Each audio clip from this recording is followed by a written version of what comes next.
I'm a dancer in a movie that came out today. But actually, I'm not. I was cast as a dancer in the new Netflix movie Happy Gilmore 2, which, if you know anything about the first one, you would know that this is starring Adam Sandler. It's like a pretty big deal, pretty big movie. Me and the other girls that were cast were maxi cheerleaders, which is like the opposing golf squad cheerleaders.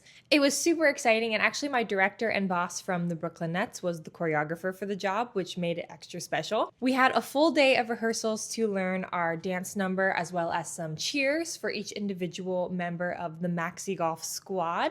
And our dance number was to Eye of the Tiger, and it was super cool. I will actually put it here so you can see. 5, 6, 7, 8.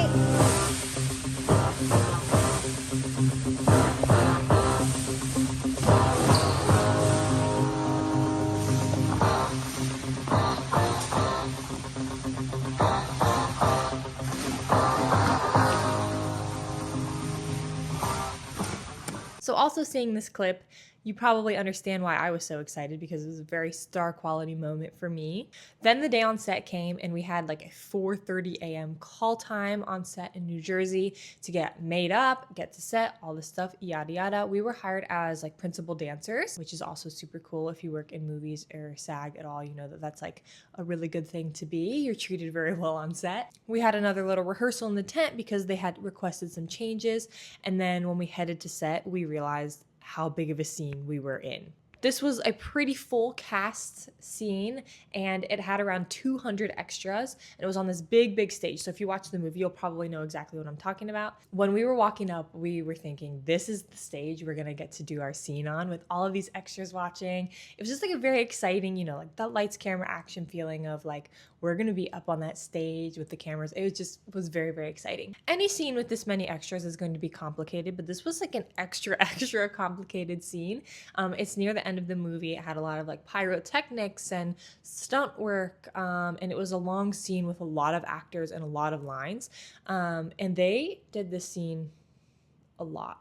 So at first we like didn't really know what was going on. They placed us in the front of the audience. I'm gonna try to get some screen grabs from the movie for you where you can like maybe see me. So they were doing this scene over and over again, and we were just also, you know, a part of the crowd, like with our pom-poms, hyping it up. But what's really funny on set is, you know, like when you're a part of a scene like this and you're supposed to be like cheering and booing and doing all this stuff, you're actually just pantomiming. So it's like the actors are saying their lines, they're recording audio with their boom mics, and we're in the audience like literally like that. It feels insane. So then the day started to drag on a little bit, and we were like, man, we were here since like 4:30 in the morning. We had a whole rehearsal. We warmed up. Now we've been standing in the sun for a few hours. Lunchtime came around, and we were a little antsy, like, is something happening here? Like, is our scene getting cut? And when we got back on set at the end of lunch, we're like, I think our scene is getting cut. As the Maxi Golf Squad cast is doing a silly dance to Eye of the Tiger, like the same part of the song that we were supposed to dance to. So long story short, after 14 hours on set, we ended up not being featured at all. We were basically like super overpaid extras. The interesting thing to me is they had so many logistical problems, and like they took so many breaks where they were like resetting certain cast members, and there was so much time up on the stage that they could have taken like any 5 minutes. Like they had a superstar group of women, of dancers there, and they didn't utilize us at all. Like I don't think they knew who they had there on set for them. We could have gone up there, done one take, nailed the dance, and then they would have had some amazing B-roll that, you know, could have, I think, elevated the movie. Of course, we still got paid, but it was a very long day on set, a little bit discouraging, but I think we came away from the whole thing just laughing about it in the end. And this is just another day in the world of showbiz.